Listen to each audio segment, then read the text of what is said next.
Wives, in the same way, submit yourselves to your own husbands, so that if any of them do not believe the word, they may be won over without words by the behavior of their wives, when they see the purity and reverence of your lives.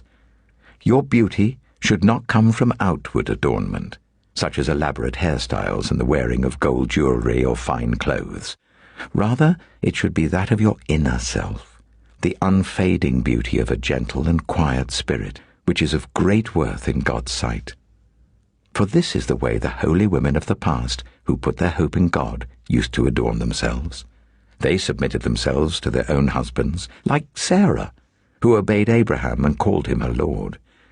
You are her daughters if you do what is right and do not give way to fear.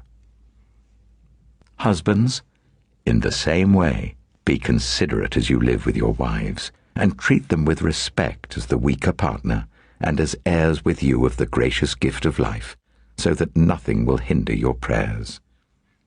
Finally, all of you, be like-minded, be sympathetic, love one another, be compassionate and humble.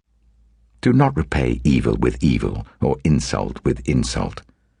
On the contrary, repay evil with blessing, because to this you were called, so that you may inherit a blessing.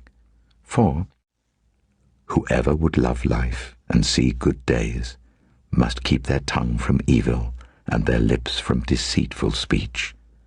They must turn from evil and do good. They must seek peace and pursue it.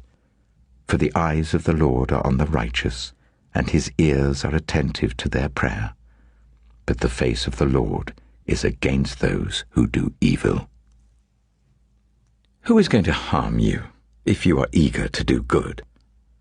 But even if you should suffer for what is right, you are blessed. Do not fear their threats. Do not be frightened. But in your hearts revere Christ as Lord. Always be prepared to give an answer to everyone who asks you to give the reason for the hope that you have. But do this with gentleness and respect, keeping a clear conscience, so that those who speak maliciously against your good behavior in Christ may be ashamed of their slander. For it is better, if it is God's will, to suffer for doing good than for doing evil.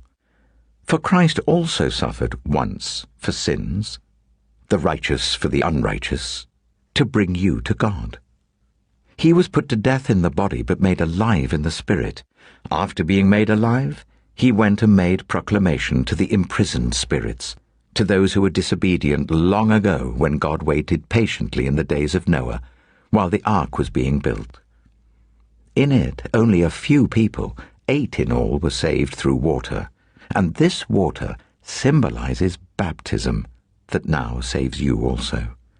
Not the removal of dirt from the body, but the pledge of a clear conscience towards God. It saves you by the resurrection of Jesus Christ, who has gone into heaven and is at God's right hand, with angels, authorities, and powers in submission to him.